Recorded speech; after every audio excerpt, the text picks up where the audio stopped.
एक स्कूल में zombie virus फैल जाता है और चारों तरफ अफरा तफरी मच जाती है। कुछ स्टूडेंट्स का एक ग्रुप अपने दोस्तों के साथ जान बचाने की कोशिश करता है। हर्ष, जो उन्हीं में से एक है, सबको बचाने के लिए पहली बार एक ज़ॉम्बी को मार देता है। किसी तरह सब भागते हैं, मगर ज़ॉम्बी उनका पीछा नहीं छोड़ते।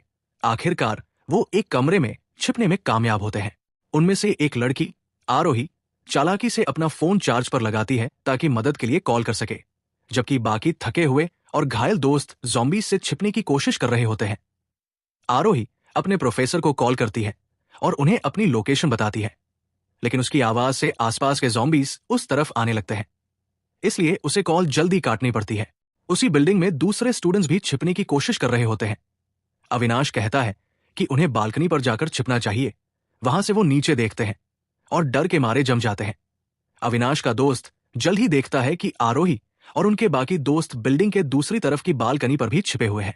एक स्टूडेंट सुझाव देता है कि सबको लाइब्रेरी में जाना चाहिए, क्योंकि बालकनी पर ज्यादा देर तक रहना मुमकिन नहीं है, मगर रास्ते में हर जगह ज़ॉम्बीज फैले होते हैं। इसलिए उनमें से एक ब्लूटूथ स्पीकर का इस्तेमाल करके ज़ॉम्बीज का ध्यान भटकाने का प्लान बनाता है। लड़कियां डर जाती हैं, क्योंकि ये बहुत रिस्की होता है, लेकिन हर्ष कहता है कि उनके पास और कोई रास्ता नहीं। सब डरते हैं, मगर आखिरकार पपी नाम की लड़की हिम्मत दिखाती है और ये काम करने आगे बढ़ती है। उधर दूसरी ग्रुप अंधेरे में छिपे रहते हैं। वो नोटिस करते हैं कि ज़ॉम्बीज सिर्फ रोशनी की तरफ जमा होते हैं, जबकि अंधेरे कोने खाली रहते हैं। हिम्मत जुटाकर वो छोटे छोटे ग्रुप्स में आगे बढ़ने लगते हैं। इधर पपी स्पीकर लेकर एक खुली जगह पहुंचती है। वहां एक ज़ॉम्बी को देखकर वो घबरा जाती है, लेकिन हिम्मत करके स्पीकर ऑन करती है और वापस भाग आती है। स्पीकर से आवाज निकलते ही सारे ज़ॉम्बीज उसी दिशा में भागने लगते हैं, जिससे आरोही के ग्रुप को आगे बढ़ने का मौका मिलता है। लाइब्रेरी की तरफ जाते हुए एक पेड़ पर अटकी ज़ॉम्बी नीचे गिरती है और एक घायल लड़की और उसके बॉयफ्रेंड जिम का पीछा करने लगती है। दोनों भागते हैं, मगर ज़ॉम्बी लड़की को काट लेती है।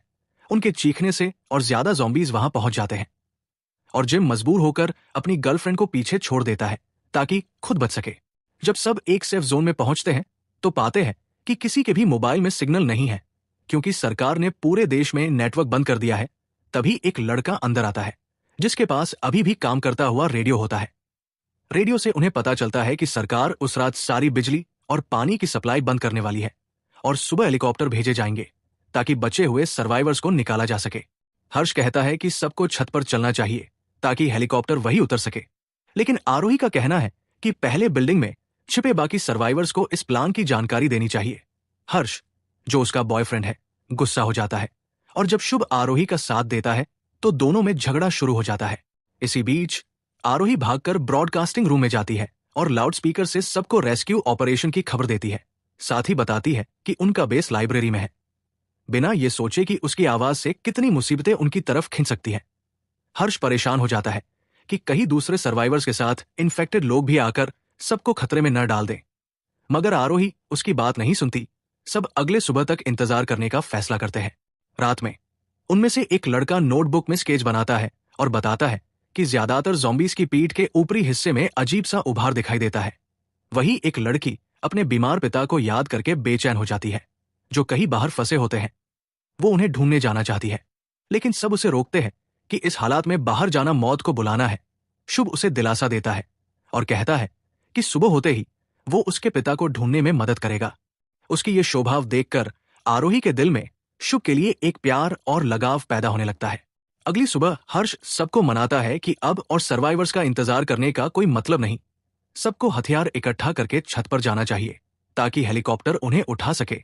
सब अपने अपने हिसाब से टूल्स और कोई भी चीज ढूंढने लगते हैं जो हथियार के तौर पर काम आ सके। लेकिन इससे पहले कि वे ठीक से तैयारी कर पाते, अचानक ज़ॉम्बीज का एक बड़ा झुंड उनकी तरफ बढ़ता है और एक एक करके सब पर हमला करने लगता है। अफरातफरी में एक स्टूडेंट को ज़ॉम्बी काट लेता है। डर के मारे एक लड़की घबरा जाती है और भागने लगती है। बाकी लोग उसे पकड़ कर सीढ़ियों की तरफ दौड़ते हैं। आरोही और कुछ दूसरे स्टूडेंट्स किसी तरह छत तक पहुंच जाते हैं, लेकिन कई दोस्त नीचे फंस जाते हैं, अपने ही संक्रमित साथियों से बचने की नाकाम कोशिश करते हुए।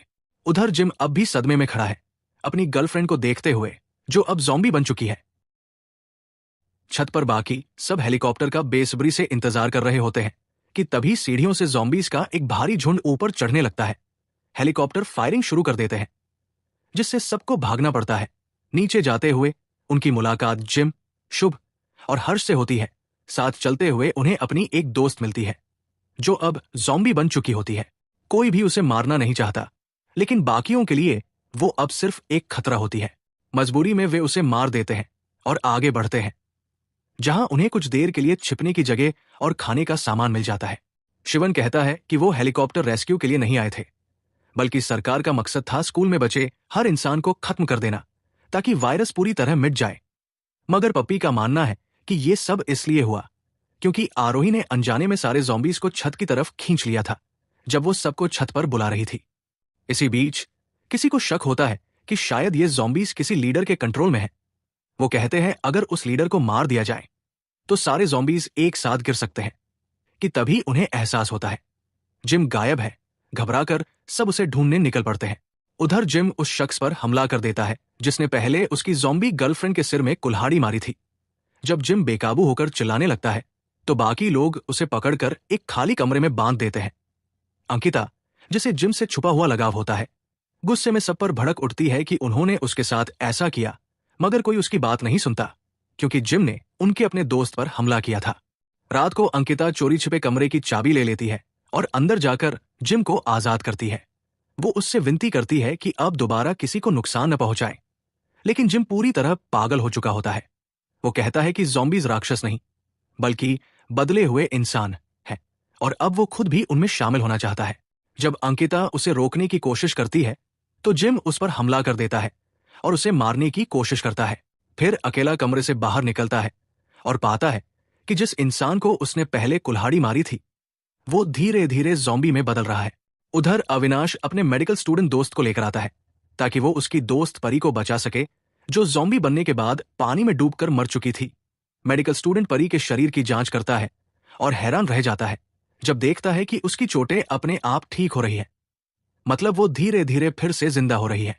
इस बीच हर्ष और कुछ लड़के पहले माले से ज़ॉम्बीज पर नजर रख रहे होते हैं ताकि उनके लीडर का पता लगाया जा सके। उधर आरोही और बाकी लोग एक अजीब आवाज सुनते हैं। दौड़कर पहुंचते हैं तो देखते हैं कि उनका घायल साथी गस जमीन पर पड़ा है और उसके सिर में कुल्हाड़ी धंसी होने के बावजूद वो अब भी हिल रहा है। गस का भाई नेथन गुस्से में आकर जिम को मारने निकल पड़ता है, लेकिन जिम, जो अब पूरी तरह पागलपन में डूब चुका है, खुद ज़ॉम्बीज को अपनी तरफ बुलाने लगता है। तभी गस का भाई पहुंचकर जिम पर गोली चलाता है और गोली की आवाज से आसपास के सारे ज़ॉम्बीज उधर दौड़ पड़ते हैं। शुभ और आरोही किसी तरह जिम को खींचकर वापस लाते हैं। उनके साथ राहुल भी होता है, लेकिन इसी झगड़े में राहुल को ज़ॉम्बी ने काट लिया होता है। उसे एहसास होता है कि उसके पास वक्त बहुत कम है और जिम को इस सब का जिम्मेदार मानते हुए पहले जिम को गोली मारता है और फिर खुद को। शुभ अपने दोस्त जिम की मौत से बेकाबू होकर आरोही और उसके प्रोफेसर पर इल्जाम लगाता है कि ये सारी तबाही उनकी वजह से हुई है। आरोही पहले तो हैरान रह जाती है, लेकिन अचानक उसकी याददाश्त में एक झटका सा आता है। उसे याद आता है कि उसका प्रोफेसर इमॉर्टल जेलीफिश पर रिसर्च कर रहा था, वो जीव जो अपनी सेल्स को दोबारा पैदा करके कभी नहीं मरते। घबराई हुई आरोही लैब की तरफ दौड़ती है और वहां एक बड़े एक्वेरियम में संक्रमित जेलीफिश तैरती देखती है। उसी समय अविनाश की दोस्त परी चमत्कारिक रूप से मरी हुई हालत से अचानक उठ जाती है। एक होशियार स्टूडेंट आयुष सुझाव देता है कि उसके प्रभाव की जांच के लिए उसे एक मुट्ठी मशरूम दे दी जाए। सब उसकी बात मान लेते हैं। मशरूम खाने के बाद परी को गहरा हेलुसिनेशन होता है और वो आक्रामक बनने से रोक ली जाती है। इधर हर्ष और बाकी लोग पता लगाते हैं कि पागल जिम को आजाद करने वाली अंकिता थी, जिसके कारण इतना सब कुछ हुआ। फिर भी उनके पास आपस में लड़ने का समय या हौसला नहीं बचा। वे सब साथ बैठकर ज़ॉम्बीज के बिहेवियर का गौर से अध्ययन करने लगते हैं। एक रिकॉर्डिंग देखकर उन्हें डराने वाली खोज मिलती है। सारे ज़ॉम्बीज एक औरत के आदेशों का पालन कर रहे हैं और उसे खाना भी चढ़ाते दिखते हैं, जिससे साफ होता है कि वही उनकी लीडर है। वो औरत जल्द ही सफाई वाली स्वीपर निकली जो प्रोफेसर के साथ काम करती थी। ग्रुप धीरे धीरे सब कड़ी जोड़कर समझ पाता है कि वही स्वीपर महिला पहली संक्रमित थी, इसलिए उसी का कंट्रोल बाकी ज़ॉम्बीज पर है, यानी वो उनकी नेता है। इसी बीच आरोही और शुभ प्रोफेसर के केबिन में तलाशी लेते हैं। खोजते खोजते शुभ आरोही की मां की एक पुरानी तस्वीर और उसके छोटे भाई को लिखा हुआ एक बर्थडे नोट पाता है। आरोही हैरान रह जाती है कि प्रोफेसर के पास उसकी मां की ये निजी चीजें क्यों हैं। उसी वक्त प्रोफेसर जो आरोही की बीमार मां के लिए इलाज नहीं ढूंढ पाने से पूरी तरह नाउम्मीद हो चुका था, खुदकुशी करने का फैसला लेता है। जैसे ही वो ऐसा करने ही वाला होता है, लैब के बाहर अचानक आई एक अजीब आवाज उसे रोक देती है। आरोही और शुभ, अब प्रोफेसर के काले प्रयोगों से वाकिफ, लैब से सबूत लेकर भाग निकलते हैं। एक टेंशन भरी चेज के बाद वे सुरक्षित निकलने में कामयाब होते हैं। दूसरी ओर हर्ष और बाकी लोग ठान लेते हैं कि इस ख्वाबनाक मंजर को खत्म करने का एक ही रास्ता है, स्वीपर और ज़ॉम्बी लीडर को मार डालना। मगर अंकिता दलील देती है कि उन्हें उसे जिंदा पकड़ना चाहिए, क्योंकि शायद उसकी मदद से बाकी ज़ॉम्बीज को वे कंट्रोल कर पाएंगे। कुछ बहस के बाद सब अनिच्छा से राजी हो जाते हैं और अगले सुबह मूव करने की प्लानिंग शुरू कर देते हैं। इसी बीच परी जोर से गाना गाने लगती है, जिससे पास पड़ोस के ज़ॉम्बीज उनकी तरफ खींचने लगते हैं। बाकी लोग उसे चुप कराने की कोशिश करते हैं, पर तब तक देर हो चुकी होती है। उसी वक्त आरोही अपने प्रोफेसर द्वारा छोड़ी गई एक वीडियो देखती है। रिकॉर्डेड कबूलनामे में प्रोफेसर अपनी पूरी दास्तान बताता है। शुरू से वो बताता है कि उसने कभी आरोही की मां से गहरी मोहब्बत की थी।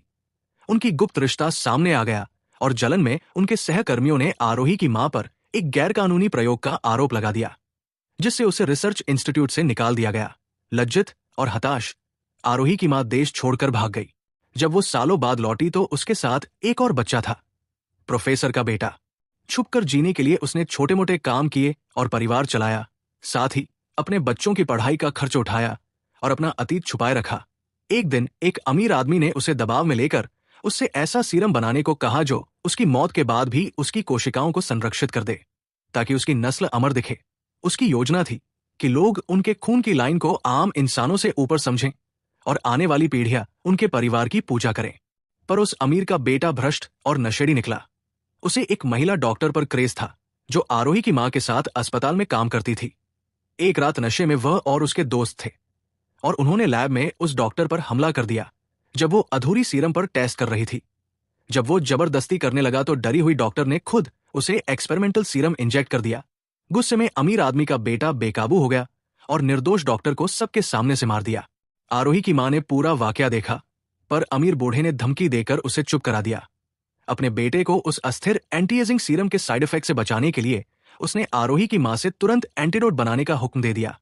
हालात और बिगड़ गए जब उसे मजबूर किया गया कि वो खुद उस अस्थिर सीरम को इंजेक्ट करे और गुप्त रूप से रिसर्च जारी रखे, उम्मीद में कि कोई इलाज मिल जाएगा। बाद में उसने प्रोफेसर को सारी हकीकत बताई, अधूरी सीरम, अस्पताल में हुई हत्याकांड और उस बूढ़े आदमी के षड्यंत्र। उसने प्रोफेसर से कहा कि अगर कुछ हुआ तो वो उसकी रिसर्च आगे बढ़ाए। प्रोफेसर ने अनिच्छा से उसका काम जारी रखा और इन्फेक्टेड इमॉर्टल जेलीफिश की कोशिकाएं सीरम में मिलाई, ताकि प्रयोग को परफेक्ट किया जा सके। पर प्रयोग काफी भयानक तरीके से विफल हुआ और फॉर्मूला अनियंत्रित रूप में म्यूटेट हो गया। अपनी वीडियो कबूलनामा में प्रोफेसर बताता है कि केवल अनइन्फेक्टेड इमॉर्टल जेलीफिश की कोशिकाएं ही इस नई बीमारी का इलाज कर सकती है। इसी बीच दूसरे ग्रुप के स्टूडेंट्स ज़ॉम्बी लीडर को पकड़ने की घात लगाकर तैयारी करते हैं, मगर आखिरी पल पर नेथन का हौसला जवाब दे जाता है और वो सबको पहले माले में लॉक कर देता है। प्लान छोड़कर भाग जाता है। सब हड़बड़ा जाते हैं, पर शिवन जोर देता है कि मिशन पर कायम रहना होगा। हर्ष नेतृत्व संभालता है और आगे बढ़ने का फैसला करता है, जबकि अंकिता सबको सतर्क रहने और किसी गड़बड़ी पर पीछे हटने की सलाह देती है। उसी समय अविनाश और बाकी लोग एक ऑर्गेनिक वेपन बनाने में जुट जाते हैं। वे जहरीले बीन से टॉक्सिन निकालकर उसे फायर एक्सटिंग्विशर्स में भरने का काम करते हैं, ताकि ज़ॉम्बीज के खिलाफ इस्तेमाल कर सकें। आयुष सबको चेतावनी देता है कि मिश्रण को संभालते वक्त बहुत सावधान रहें, क्योंकि एक छोटी सी गलती भी जानलेवा साबित हो सकती है। थोड़ी ही देर में सबको एहसास होता है कि परी काफी देर से असामान्य रूप से खामोश है, मगर अविनाश, जो उसे छोड़ने से इनकार करता है, फैसला करता है कि चाहे कुछ भी हो जाए, वो परी के साथ ही रहेगा और उसकी देखभाल करेगा। इसके बाद कहानी एक फ्लैशबैक में जाती है, जहां दिखाया जाता है कि वही स्वीपर औरत और कुछ लोग जिन्हें अमरता वाला सीरम दिया गया था, अचानक अजीब महसूस करने लगते हैं। उनकी पीठ के ऊपरी हिस्से में एक उभार उगाता है और थकान के कारण वे सब गिर पड़ते हैं। जैसे ही वो गिर पड़े लोग अपनी आंखें खोलते हैं, उनकी आंखें नीली हो चुकी होती हैं। उन पर भूख हावी हो जाती है और वे सब पर हमला करने लगते हैं, जिससे हर तरफ अफरातफरी मच जाती है। वापस वर्तमान में अविनाश पुराने दिनों की तस्वीरें स्क्रॉल करता हुआ परी को याद करता है। उसकी आंखों में गम और मोहब्बत दोनों झलकते हैं। अचानक एक अजीब आवाज सुनकर सबका ध्यान भटक जाता है। घबराकर अविनाश और उसके साथी इंसान छिप जाते हैं। तभी माली, जो अब ज़ॉम्बी बन चुका है, रोजाना की तरह दरवाजा खोलकर अंदर आ जाता है और परी को कुर्सी पर बैठे देखता है। फिर जोर से चीख कर दूसरे ज़ॉम्बीज को बुलाता है। उसके बाद वो परी की रस्सियां खोल देता है। दोनों एक दूसरे को इस तरह देखते हैं मानो परिवार के हों। परी जानती है कि अविनाश और उसके दोस्त उसी कमरे में छिपे हैं, मगर वो उनका राज नहीं खोलती और माली ज़ॉम्बी के साथ चली जाती है। अविनाश और उसके दोस्त हैरान रह जाते हैं।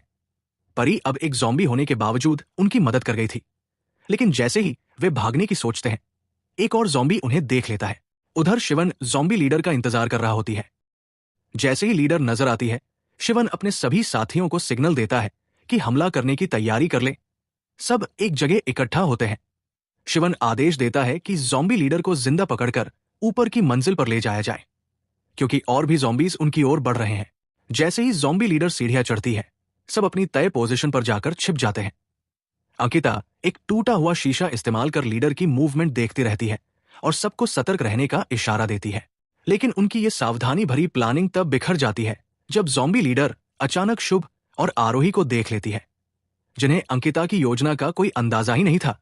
ज़ॉम्बी लीडर की नजर उन पर पड़ती है तो आरोही धीरे से उसे पुकारती है। ये सुनते ही ज़ॉम्बी लीडर ठिठक जाती है। उसके विकृत चेहरे पर एक मानवीय झलक उभरती है, जैसे किसी भूली याद ने उसे छू लिया हो। बाकी लोग जो पास छिपे हैं, आरोही की आवाज सुनकर सिहर जाते हैं।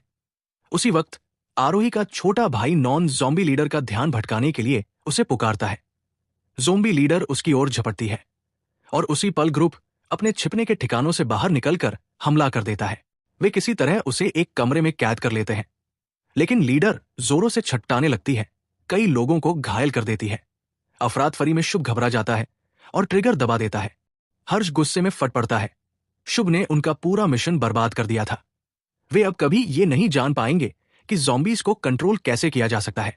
बाद में जब अंकिता को जिम की मौत की खबर मिलती है, वो टूट जाती है, उस लड़के के लिए जिसे उसने कभी अपना समझा था। उसी समय आरोही सब बातों को जोड़ने लगती है।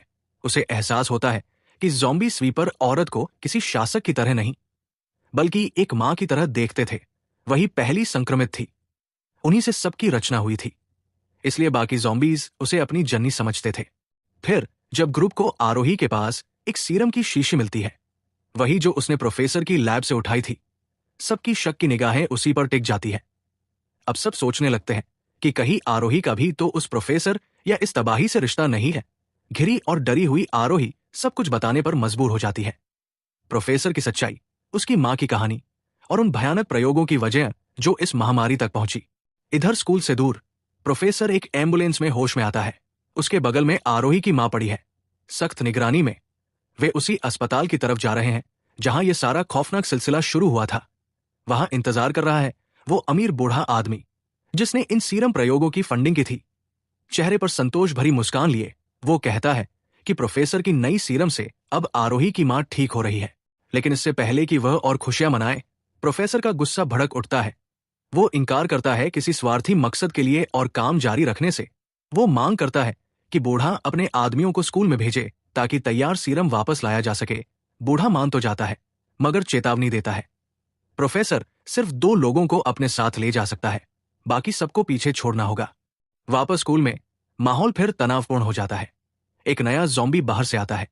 घबराहट फैल जाती है। सब शिवन से सलाह मांगते हैं। थोड़ी देर सोचकर शिवन एक पागलपन भरा आइडिया देता है। अगर हम में से कोई एक ज़ॉम्बी लीडर के खून से संक्रमित हो जाए तो वो खुद एक दूसरा लीडर बन सकता है जो बाकियों को कंट्रोल कर सके। बाकी सब हैरान रह जाते हैं। इतना बड़ा रिस्क लेना मौत को बुलाने जैसा है। मगर इससे पहले कि कोई कुछ कहे, आरोही आगे बढ़ती है। उसकी आंखों में डर नहीं, सिर्फ दृढ़ता होती है। वो कहती है, मैं ये रिस्क लूंगी, चाहे इसका अंजाम जो भी हो। उधर नेथन वापस जिम में लौटता है, लेकिन जो नजारा उसके सामने आता है वो उसे अंदर तक हिला देता है। उसका भाई अब एक ज़ॉम्बी बन चुका होता है। वो दैत्य उस पर टूट पड़ता है। तभी अचानक आयुष और कुछ स्टूडेंट्स वहां आते हैं। उनके हाथों में फायर एक्सटिंग्विशर होते हैं जिनमें जहरीला केमिकल भरा होता है। वो ज़ॉम्बी पर स्प्रे करते हैं और कुछ ही सेकंड में वो तड़प कर मर जाता है। उधर आरोही ज़ॉम्बी लीडर औरत से ब्लड सैंपल निकाल रही होती है। उसका इरादा है खुद को इंजेक्ट करने का, ताकि वो बाकी ज़ॉम्बीज को कंट्रोल कर सके। लेकिन इससे पहले कि वो ये कदम उठा सके, शुभ अचानक अपनी बंदूक निकालता है और नॉन के सिर पर तान देता है। धमकी देता है कि अगर आरोही ने अपनी जान खतरे में डाली तो वो उसके भाई को मार देगा। आरोही को पता है शुभ उसके भाई को नुकसान नहीं पहुंचाएगा। वो उसकी धमकी नजरअंदाज कर इंजेक्शन उठाती है। तभी शुभ गुस्से में हवा में गोली चला देता है। तेज आवाज पूरे बिल्डिंग में गूंजती है और कुछ ही पलों में आसपास के ज़ॉम्बीज उस तरफ बढ़ने लगते हैं। उनके गुर्राने की आवाजें और भारी कदमों की आहट पास आती जाती है। घबराहट में सब ऊपर की मंजिल की तरफ भागते हैं। सीढ़ियां चढ़ते हुए खुद को छत पर बंद कर लेते हैं। वे दरवाजा अड़ाकर उसे टूटने से रोकने की कोशिश करते हैं। उसी वक्त आसमान में हेलीकॉप्टर दिखाई देता है। प्रोफेसर पहुंच चुका है। सबकी नजरें ऊपर उठ जाती है। हेलीकॉप्टर उनके ऊपर मंडरा रहा है। प्रोफेसर आरोही को नीचे से देख लेता है। उसके हाथ में सीरम है। वो उसे आवाज लगाता है कि वो ऊपर आए, लेकिन साथ में साफ कह देता है कि वो किसी और को नहीं ले जाएगा, सिर्फ नॉन, अपने बेटे को। नॉन अपने दोस्तों की तरफ देखता है। हर्ष, अंकिता और बाकी सब। उसकी आंखों में उलझन, डर और वफादारी की जंग चल रही होती है। और फिर अचानक वो एक ऐसा फैसला लेता है जिसकी किसी ने कल्पना तक नहीं की थी। वो अंकिता की तरफ देखता है और उसे इशारा करता है। आंसू भरी आंखों से वो इंजेक्शन उसके शरीर में डाल देती है। नॉन तड़पता हुआ जमीन पर गिर पड़ता है और तभी हेलीकॉप्टर हवा में उड़ता है। सबको पीछे छोड़कर बाकी लोग छत पर खड़े बस देखते रह जाते हैं। उनका आखिरी सहारा भी आसमान में गुम हो जाता है। कुछ देर बाद आयुष और उसकी टीम भी छत पर पहुंचती है, लेकिन तब तक बहुत देर हो चुकी होती है। हेलीकॉप्टर जा चुका होता है और वे सब वहीं फंसे रह जाते हैं। एक महीने बाद प्रोफेसर का बेटा, जिसे नई सीरम दी गई थी, तेजी से ठीक होने लगता है। लेकिन तभी अफवाहें फैलने लगती हैं कि प्रोफेसर और आरोही रहस्यमय हालात में अस्पताल से भाग गए हैं। इधर नॉन, जो अब भी बेहोश पड़ा होता है, धीरे धीरे होश में आता है। उसी पल उसकी मां भी जाग उठती है और उसकी दाई आंख तेज नीली रोशनी से चमक रही होती है।